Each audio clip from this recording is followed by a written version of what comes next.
लटकवले बाड़ो मुँह तू नइखा मुस्कात काहे बैठल हब धक माथा पहाड़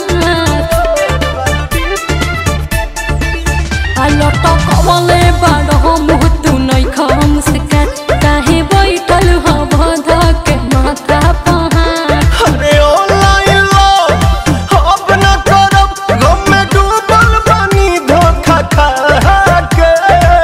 अरे क्या मुझे एक मुझे एक भौजी ने लूटा रे कुंवर वाला डीपी लगा के। अब मुझे एक भौजी ने लूटा रे कुंवर वाला डीपी लगा के।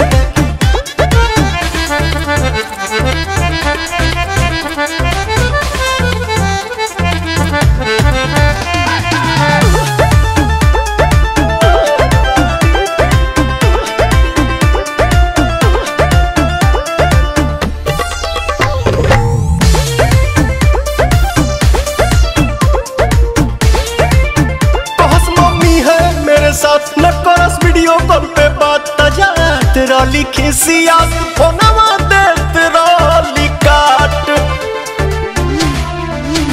तोहरा मिलल बा तोहरे ही करनी के फल बारो हमके तड़ पहले तू कहले रहा छाही बनल आशिक होता बड़ी तकलीफ गइली सबक गो जब सिखा के।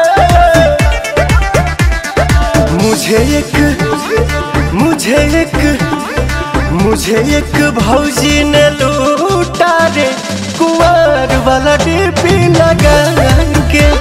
हम मुझे एक भौजी ने लूटा रे कुंवर वाला डीपी लगा के।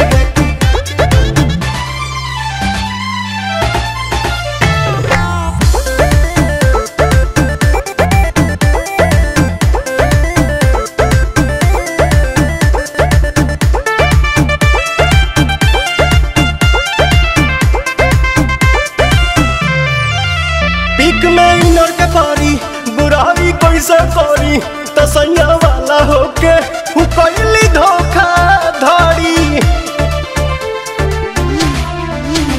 छोड़ा जाए दाना कैला तू गलती जवन अफसोस मत कर प्रिय दरसी पवन। देहो कैसे भुलाई दिली आदत धराई रातों रात भर हमसे बतिया के।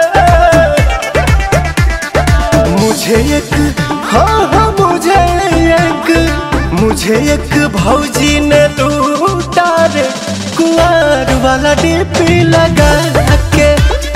मुझे एक भौजी ने लूटा रे कुंवर वाला डीपी लगा के।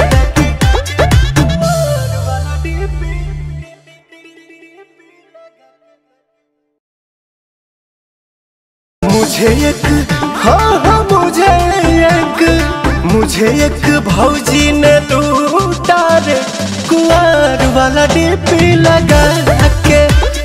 मुझे एक भौजी ने लूटा रे कुंवर वाला डीपी लगा के।